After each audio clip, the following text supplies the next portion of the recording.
Hey guys, we're back, and look who we're back with.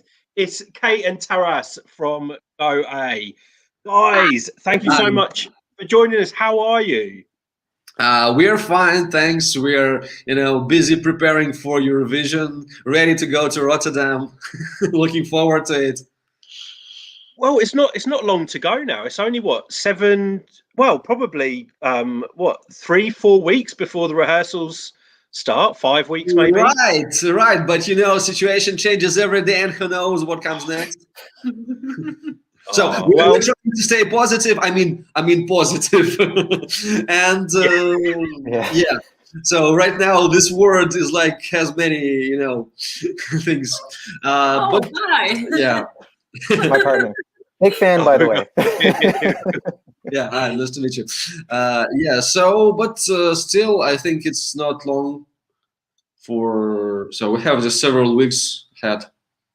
Well, the last time we spoke, it was around the time that Eurovision was meant to have been last year. So probably a year, 11 months ago. And for me, the time has gone so quickly. But with you, you've had a kind of maybe a bit of pressure with coming up with the song and having to think about what you're going to do for this year. And you've given us Shum, which is, I mean, I love it. And I know that Stuart loves it as well. So much. How has that process been, first of all, kind of with coming up with a song? Because you teased us a little bit, because you released it as a kind of single, and then a little while later, oh, guess what, guys, this is our Eurovision entry. How did that all happen? Okay, so there's an interesting story behind all this. First of all, we've been writing Shum. We did it it was the first song we did after the national selection. It was like in early summer, and as a matter of fact, we didn't think of this song as the song for Eurovision. So we thought like, okay, soon the pandemic will end and the lockdown will end and we'll have some live shows. Yeah. And so we thought of this song as the song for our live shows, because actually the song is based on a Ukrainian ancient ritual dance and song. So, and we wanted to do that dance during our concerts. And that was at first that was the idea of the song, and then so we have released the song and video. We call it Shum Episode 1, like a mini series. And then we found out that there should be a selection. So there was a jury and had to bring them 3 songs for them to select the one for the Eurovision. And at first we didn't want to put Shum there, but our fans convinced us. Like they said that, so we thought like, okay, so this song won't be for Eurovision for sure, and so we need to think about the other songs or something. And our fans said like, don't even think not to bring this song to the jury. So, and we like, okay. Yeah. So we did. Never mess with the Eurovision fan. You probably learned that. Right. Already. But yeah. So you've had. Yeah. No, go on. Go. You go on. I was just going to say you've had such a great reaction to the song. Kind of tell us about what those reactions have meant, because it's 2 years now you're presenting your art to kind of Europe and the world, and people are giving you their feedback and their comments are reacting to the song. How did it feel even better this year, getting such a great reaction to what it did last year, or was it the same? I think most of people who heard Solovey before, they expected that we should do like a Solovey version 2 for this year's Eurovision. But still, we're receiving a lot of feedback, a lot of positive feedback, and it was like quite confusing because when we released the Shum Episode 1 and the video,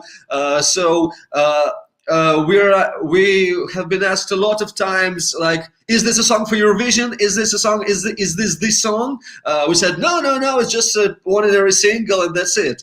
And then so the news came out that it was the song for Eurovision, and everybody was like, "You said the different things before." Do that.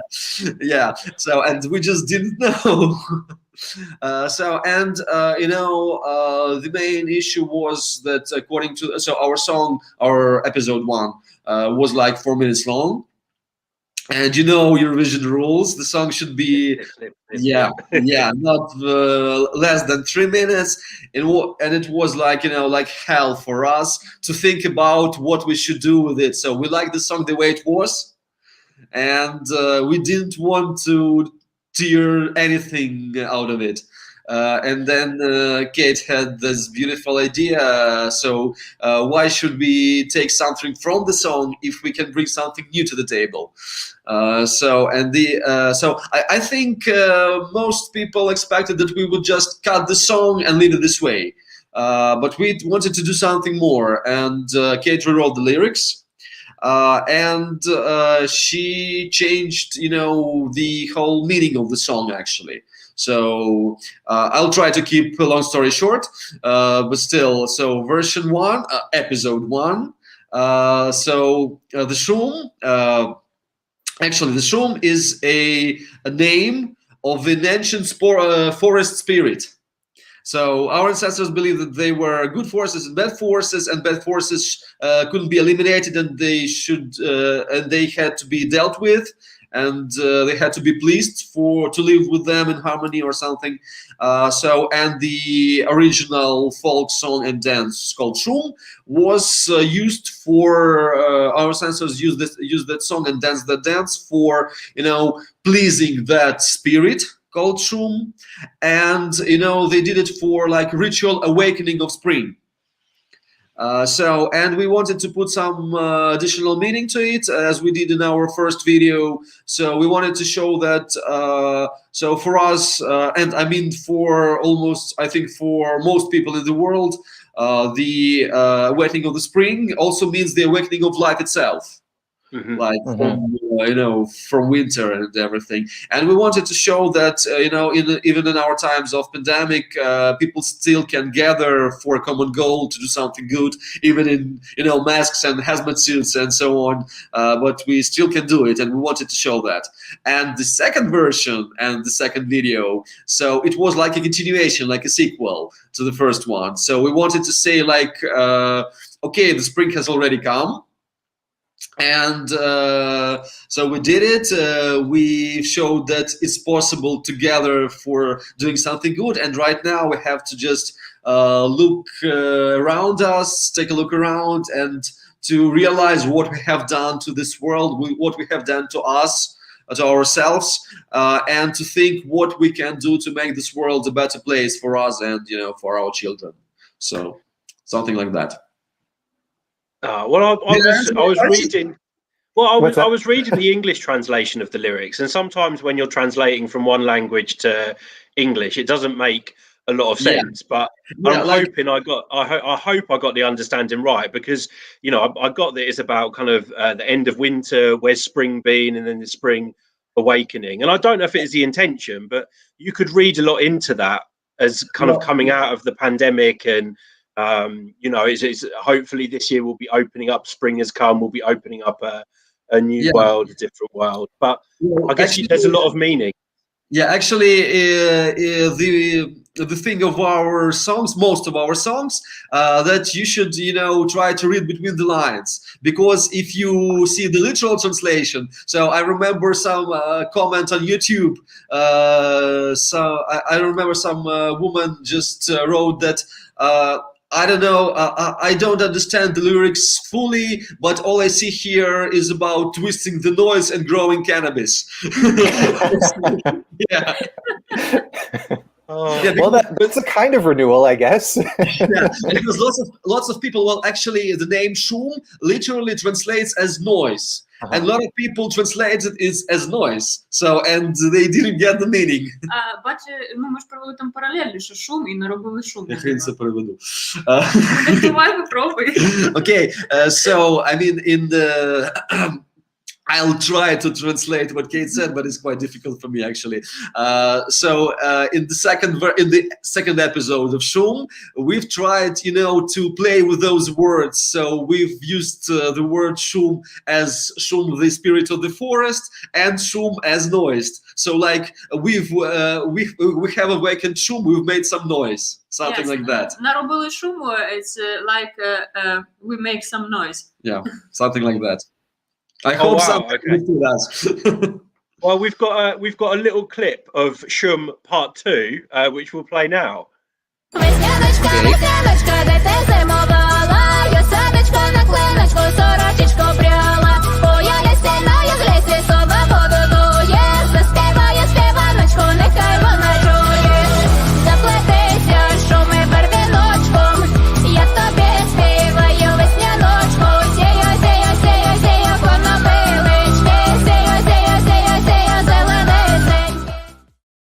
I have to say, I'm loving the video because you're just having like it builds up to this little mini rave in like a really cold forest.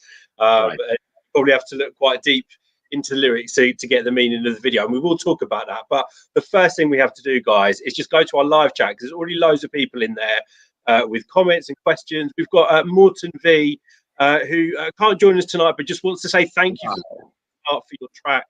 It's so captivating. Can't stop listening to your masterpiece. Thank you very much. It's so nice to read this. Thank you very much for your feedback. It's so cool. And we do have a question, and you will not be able to avoid this question over the next few weeks. But it's from Ari's ESC Live. Wants to know, how will you stage it? You're known to Ukraine is known for great staging. So what are you guys going to bring for us? Well, I think you understand that we are not allowed to say everything. Just the only thing we can say so far is that our stage performance would be, even more mystical than our first and second video combined. Yes. Yeah, but actually we have already done we have already shot our backup video. Yes. We did it last week.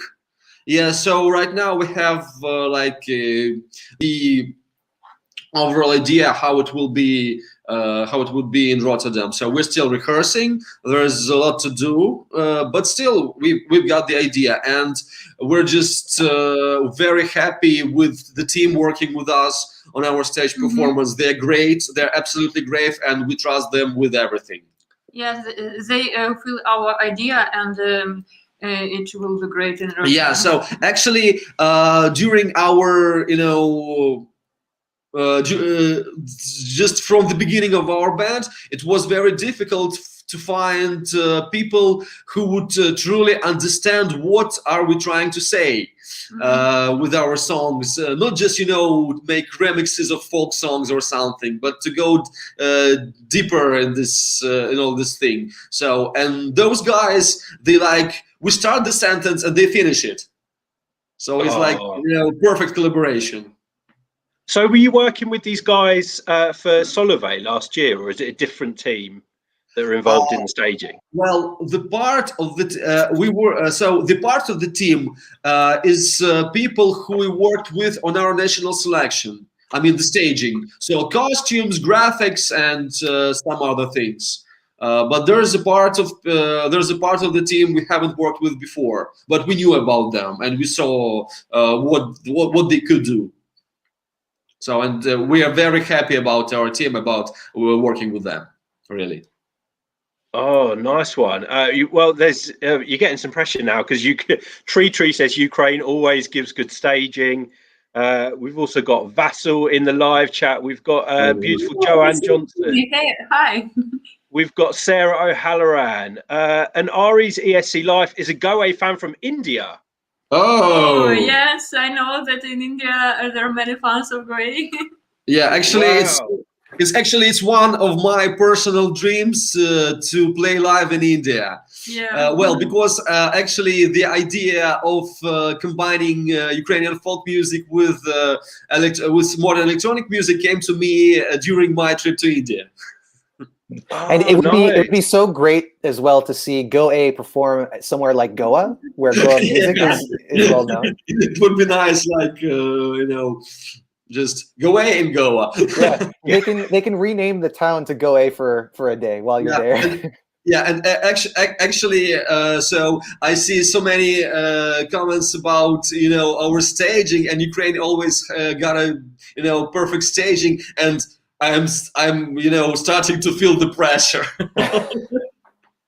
Well, no, because of course I don't, but still, it's like even at Vidbeer last year with Solivado, your staging was great. One of the things that was always really effective with that performance was the lighting as well, and how that worked with the track. So I don't want to add any pressure on you, but I'm expecting some amazing lighting as well as part of your Eurovision performance. Yeah, well, actually, I remember somebody asked me about what's more important, the staging or the song. And I thought that, well, actually, regarding Eurovision, it's like two parts of one big picture. So I mean, it's just untouchable. So the staging is one part, the song is the other part, but still they are parts of one big thing. Yeah, like one package. It all comes together. Right. So we've got also from Vasil is just telling us that today apparently your music video of Shum got 100,000 likes. Did you guys know that? Oh yeah, I think we'll look on YouTube after the interview. We didn't see that already. We haven't seen it already actually yet. Shit, well, you have to go and check it out. We've got Nicola, who's from Serbia. Was it hard to make the revamp, and was it difficult to meet the expectations of fans because they love the original version? Episode 1. Yes, it was very hard because we love first Shum, but потом мы решили, что сделаем новую историю. Okay, so it was difficult, especially for Kate, because she had to, forget the first episode of Shum and just concentrate of do it from, almost from scratch. So it was hard, tough for her.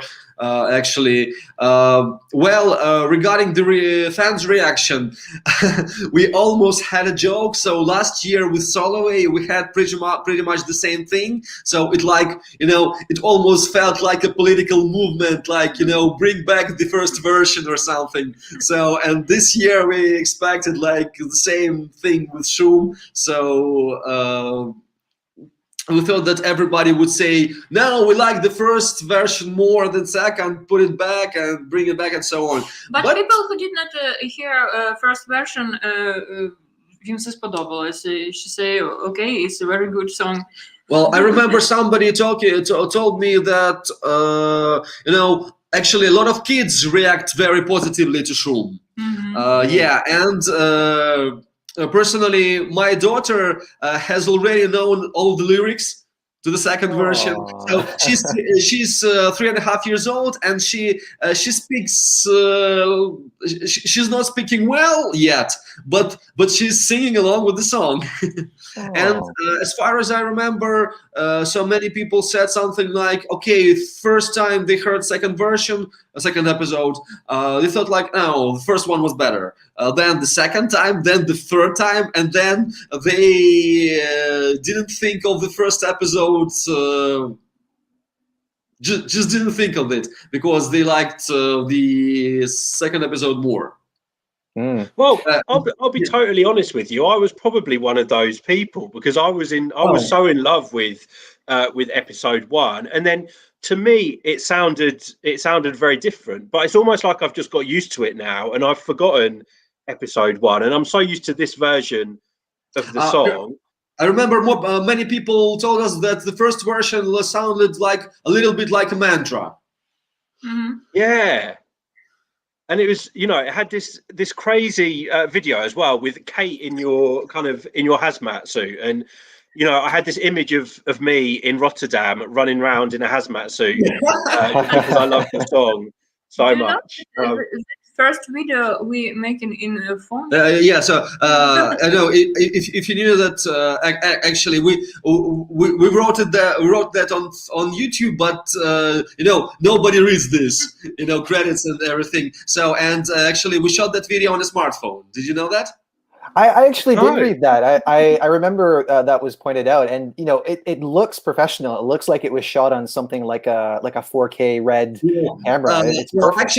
Actually, if you look closer to the video, you'll be able to see that just the picture is a little bit moving up and down, and that's because our, you know, cameraman, he was like dancing to the beat a little bit. It was very cold, and our Steadicam was freeze, and it ran out.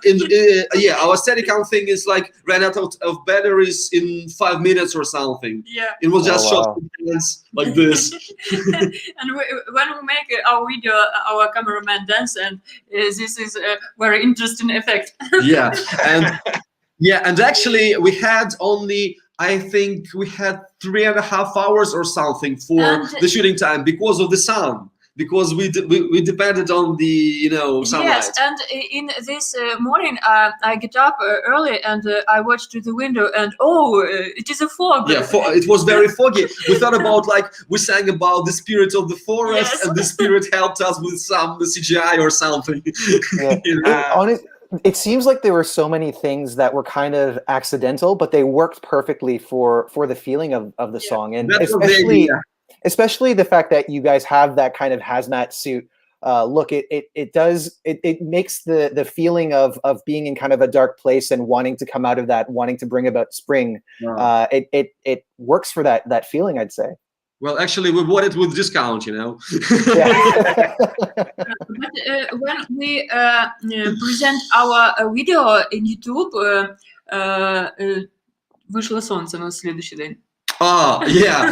So we released our video. So, and the weather that moment was like, you know, winter. Mm-hmm. And the next day after we released our video, it was very sunny. Yeah. So you did it. You brought spring. Well, I mean, I have to say that for me, it was like an easy dance that I could have learned, because I'm the worst dancer in the world, but I always like to try and dance along to the songs, and that one was easy for me. So I'm hoping that if you do any choreography on stage, Kate, that it's going to be something that I can learn as well. By the way, do you remember that our, you know, main mystical dancer in the first video, like, yeah, he did those crazy moves? Well, actually, this was one of our, you know, very first fans. He started to. So we saw him on many of our concerts in Kiev. He tried to go to every hour gig in Kiev if it was possible. So, and on every gig he danced like this, and we remembered him. And then when we thought about who would we take for the video, we remembered that guy. And actually, he's about 65 years old or something. Really? Right. And so, and the way he did this, it was like very fantastic. Yeah, the words cannot describe that. It was super. Well, it sticks out in your mind, the fact that he's like the outlier, but it's also kind of funny, and it contrasts really well with what everybody else is doing. Like, again, I feel like you had so many interesting elements that just kind of came together in a very natural way. So it happened. And what a great gift for a fan as well, like a loyal fan, and then you get them in your video. I mean, I just want to drop a really subtle, huge hint here, but me and Stuart are big fans as well. So if you've got any more videos coming up, then we'll be happy to do a little dance for you. Stuart can even film it for you because he's into video production. So there you go. If you need a cameraman and an editor, Stuart's your man. So you should come and visit Kiev again. I definitely have many reasons to do. Well, for me, it would be a first time because I wasn't with Eurovoxx in 2017. But especially being exposed to Euro music and other artists that we've seen from Ukraine, it's one of those things, one of those positive things that comes from Eurovision. And just getting back to the music, I wanted to ask about how you guys decided to make this a song that gets really, really fast. It starts at a certain tempo and then accelerates so much. How did that decision come around? Very simple, actually. This was the idea taken from the original dance. So the main thing of the dance called Shum was that it was constantly increasing in tempo. Oh, okay. And when Kate came to me with this idea, so she said, like, I know there are a lot of some, technical restrictions when writing music on a computer and electronic stuff and everything else on synthesizers. And she said, if we can do a tempo increase in this song, and I said, yeah, of course we can. Sure, let's do this. And I think it was like just a perfect decision for the song. Kate, I want to ask you because I mean your sound is your style of singing is so distinctive.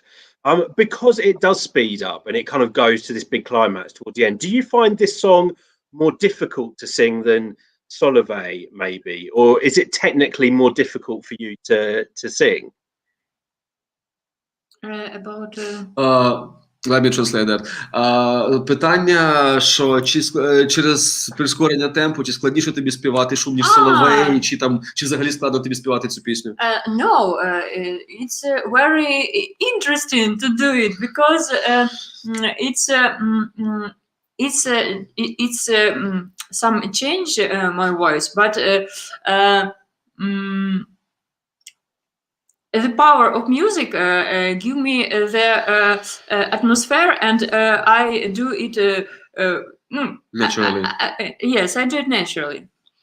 I have to say, from the second part, my favorite part is when it goes silent and then you do your thing, and then it starts to build, and I can't wait to see how you bring that into the staging and what you do. Actually, it's our favorite part too. I love it. And then it's like a musical orgasm for me. I think it's amazing. Just our sound engineer called this part a king of build-ups. Yeah. Yes, it is. It is, especially because it sounds almost as if it's going to be twice as fast as where it ends, like at that part when it goes quiet. But what you did is very smart, because it's although it's accelerating, it actually kind of starts out slow and then it goes to a point where it's faster than it was before. But it makes it feel like it's building from an even or going to an even larger place, I guess. Well, actually, it wasn't like a difficult thing to do. It came out naturally. So it wasn't like sitting and thinking, what shall we do with this part? How we are going to do this? It was like, okay, we'll do this. And sometimes those things work best when you don't really have to put a lot of thought into what's coming. We've got some more comments. We have to get you to say hello to Aidan McKay, saying that he's such a huge fan of yours. Hi, Aidan. Thank you very much. Thank you very much. We've got Stephen Kendall says your cover of Lasha Tumbai was epic. Yes. Thank you. Yeah. So actually, we hope that after the Eurovision, the pandemic will be over or partially over or something, and we'll be able to do a tour. Just to look people in the eyes and just say thank you for all the feedback, for Ukrainian people for voting for us at Vidbir and everything like this. So we are very grateful to all the people, because it's amazing to receive so much feedback, and it motivates us to do more and try to do as best as we can. And we've got Miko and crew wants to say, I think this is for you, Taras. You've got such positive vibes as well. Really, I do. Okay, if you say so. We've got a question from George Makin. Wants to know, have you had any advice from Ruslan or Jamala? I believe we had an advice from Jamala. Yeah. She was one of the people in jury this year. Mm-hmm. Yeah, and after that we had a little chat with her, and she gave Kate some advice about about the vocal parts, about something I don't remember exactly. And then a month before, we had a show. Well, actually, it's a franchise of a show called Lip Sync Battle. Oh yeah. Yeah, so this show has started in Ukraine like a month ago or something, and we were there as guests performing Shum, the episode 1. Yeah, and Jamala was also there performing for the show. And again, we met. We had a little chat with her. She wished us good luck and said something more about our song. I mean, some technical things she described with Kate. And and actually she said, so if you have any questions, so just you have my phone number, so call me anytime. Oh wow. We've got Jessica is saying we need to start a petition for a Go 8 and Eurovoxx collaboration. Oh, there you go. Why not? And thank you, ESC Nerds. Apparently, I need to dance for Go A, so I don't want to drop any huge hints, guys, but I am available for the rest of the year. So if you do need anyone to dance for you, we've got D. Luke D. Which artists inspired the production and instrumental for Shum? Okay, so first of all, it was Ukrainian folklore. So we take lots of inspiration from Ukrainian folk music, and especially, the song Shum, the original song and dance Shum. So there are different regions in Ukraine, and they have just slightly different vocal techniques and song types and everything like this. And this song Shum, it was originated from the region in Ukraine called Chernobylske Polissa. So this region is where our Chernobyl power plant is situated. Okay. So, and in our second video, we wanted to point out that so we had several shots of Chernobyl, of our power plant station there. We wanted to draw attention to this issue that everybody knows about Chernobyl because of the power plant station issues and the catastrophe and radiation and so on. But there was a big part of Ukrainian culture and Ukrainian folklore that has almost vanished due to this problem. So, and we wanted to draw attention to it. It's not only, radiation, catastrophe, it's people who were taken from there to, to other places. And actually they believed, and their ancestors believed that, everything in our world has their own soul. So they believe the trees have souls, their houses have souls, that they're, so that parents and grandparents, their spirits, their souls live with them in those houses. So it was very painful for them when they had to they were taken to some other places to live because of the pollution. And it was a very big problem for them and for their culture. So we wanted to point out that it's a problem with the culture also. Regarding the inspiration, so of course it came, lots of inspiration comes from Ukrainian folklore, and especially for folklore from the Polissa region. But still, I think it was so we listened to a lot of techno music and hard techno music. Well, actually, if I'm not mistaken, there's a playlist on Spotify that is called Top Techno 50 or something. Okay. So, and for myself, I've listened this playlist all over, dozens of times, and I think it had something for to do with production for the song. I think so, maybe. Oh wow! Now I want to ask quickly because we haven't talked about your newer video. Kate, you've got this. I don't know what it is, like a piece of jewelry across your face. I want to know, like, what does that represent? Is there a particular meaning to that, or is it just a idea that you came up with? It's mask from future. May I? Okay, so actually, so it was like as we said before, with this video, we wanted to draw attention to the issue to issues we have right now with our environment and everything, and what will leave to our children, and with this thing. So it was this like jewelry was representing like the hazmat mask from the future, and the idea was if we won't do anything with our environment and we continue to pollute everything, that's what we all wear in the future. Ah, okay. So are we going to see this on stage? You probably can't say whether we're going to see it on stage, can you? But I was kind of even looking. I was like, I want to wear something like this for this interview, and then I'm like, what can I put on my face that looks like this kind of piece of jewelry? And I couldn't find anything. But and the idea for the video, was it your idea, or did you have influence from outside, or was it like, this is the video we want, this is what we want to convey? Who came up with the whole idea for the video? Actually, so we wanted to the second video to be like a sequel for the first video as well as the song. The main idea came from our video director, Maxim Tuzhilin.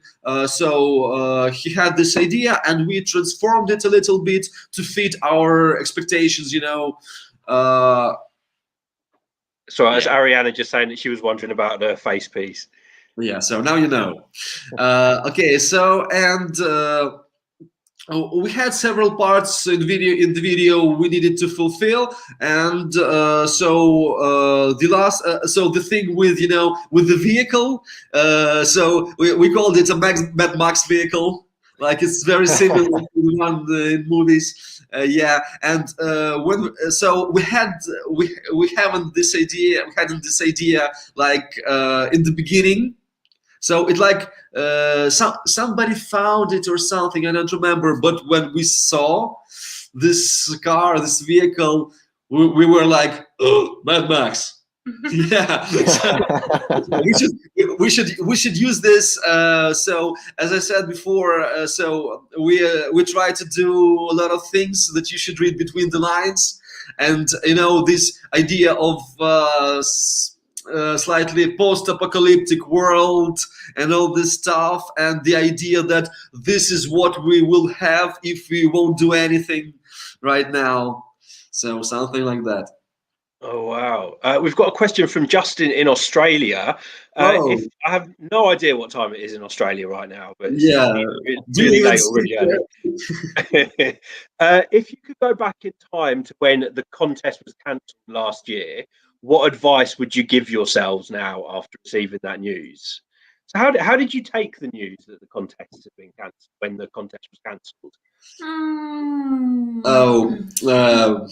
I've said this many times before, but I'll say it again. We literally had no time to react, because the news that Eurovision has been cancelled, and the news that we would be Ukraine's entry for Eurovision 2021. So they came like in 5 minutes. So yeah, and we were in our studio rehearsing, and somebody said, "Oh, look, there's 2 messages on our phone, on your phone. Just you should check it out." And we just continued rehearsing, and then somebody took the phone, and okay. Well, I'm glad you got to hear early on, because a lot of artists had to wait for quite a long time before they got the news that they were coming back to the contest. Yeah, and actually answering the question asked, I think we would say to ourselves, like, just don't worry and be ourselves as always. Yeah, but this is exactly what we did. Philosaurus is saying, when will you be coming to Scotland? But on top of that, I want to ask, because obviously with what's been going on over the past year, you know, you guys thrive on being able to perform live, and I'd imagine you've not been able to do that at all for the past year or so. So, one, when will you be going to Scotland? And two, how have you dealt with not being able to do those live performances that you probably love doing so much? Well, first of all, we've never been to Scotland. And of course, we will do a show in Scotland if we are invited.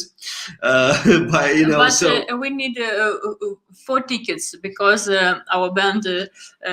No. Він мав на увазі, що він купить 2 квитки.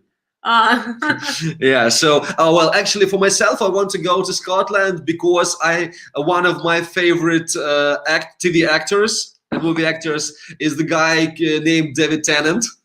Doctor Who. Yeah, I'm a big fan of Doctor Who, actually. A huge fan. Yeah, so and as far as I know, he's from Scotland. Yeah, so we want to visit Scotland with our concerts, but we'll see what comes next. We'll see the whole situation and, you know, those booking agencies thing and so on, because, you know, so we were a DIY band from the start, so with no manager, no promo, no nothing, and we still are a DIY band. So we would love to do this, but we'll see. Time will tell. And I'm sorry, but I forgot the continuation of the question. What was? Well, it was just, you've kind of answered it, because it's just about how you've dealt with not being able to perform live over the past year. Yeah, actually, we had a joke that before the national selection we had more shows than after that. Yeah, so last year we had like 4 or 5 concerts or something. Yeah, and you know, in Ukraine, I think like in most of other countries, you know, artists, you know, literally live from the concerts, like they earn for living with the concerts. So, and for us, it was like you know, quite a hard time, but still we are here. Well, and you've had to, because I'm sure that when we spoke last time, you said that you were writing tracks or getting tracks ready for your album, and I know that some of those would have gone forward as the 3 songs, including Shum.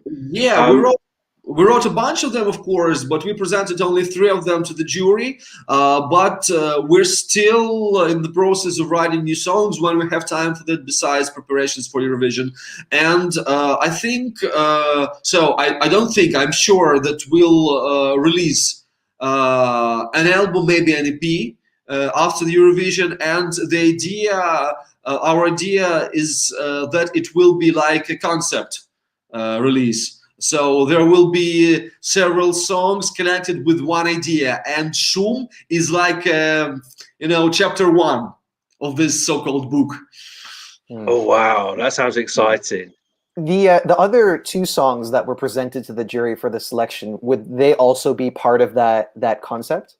Right. They will be maybe actually we're thinking about releasing one of those songs. Is the song called Tserkovka. We're thinking about releasing it after the Eurovision as a single. But still time will tell. So because, you know, we are not trying, you know, to schedule every release. We stick to the feelings, to our feelings. So if we feel like we should do this, we're doing this. And we'll just, you know, with our next release, I hope we'll just let you to, you know, dive into our mythology, like more deep or something.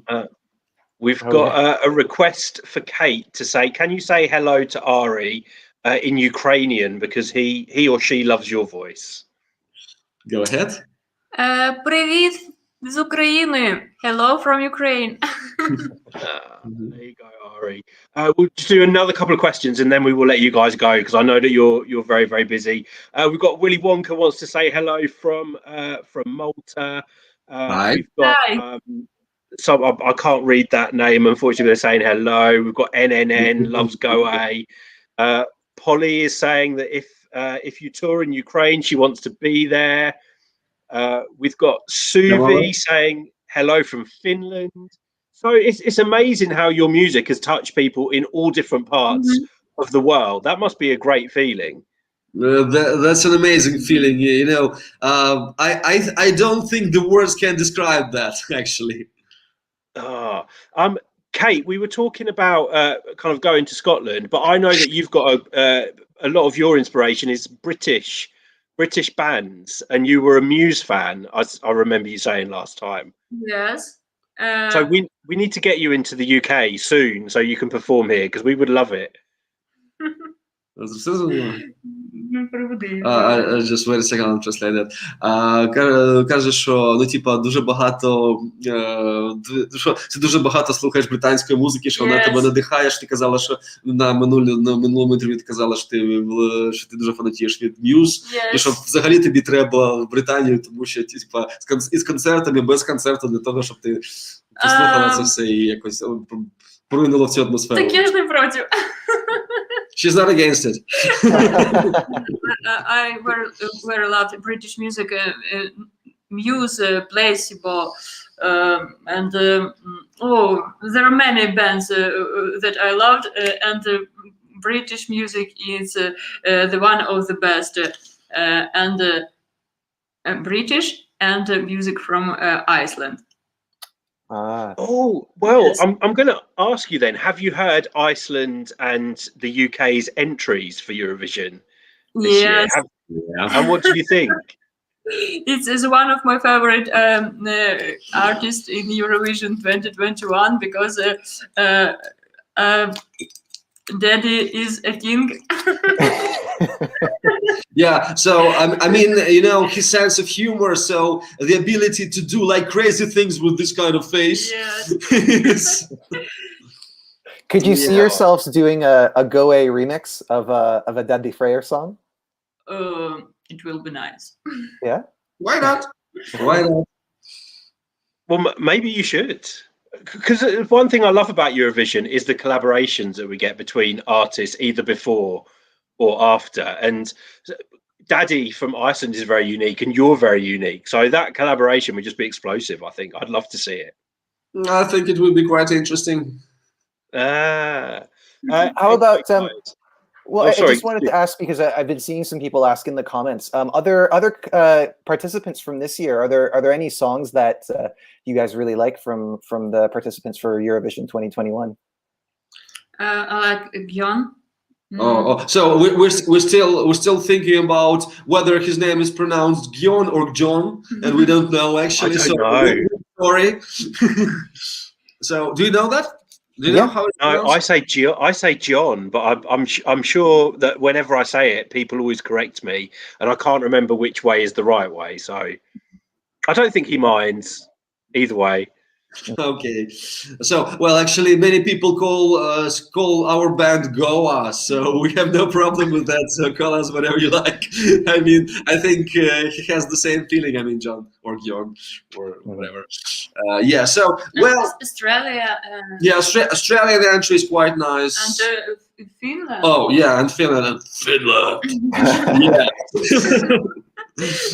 Yeah, so well, actually most of the songs, I think all the songs are amazing, and it's quite different, quite difficult to compare them, you know, because it's hard to say, you know, tastes differ, and you cannot say that this one is better than that one or something, and you know, everybody has their own musical tastes, and you know, so who am I to judge somebody's taste or something? So we have our own favorites, but I think all the music, so all the entries are quite interesting and amazing. So, well, personally for me, I very much like song from the Roop Lithuanians, I mean, this year. So I remember that a lot of people saying that last year's entry was better, but personally for myself, I like the new song better than last year. So me too.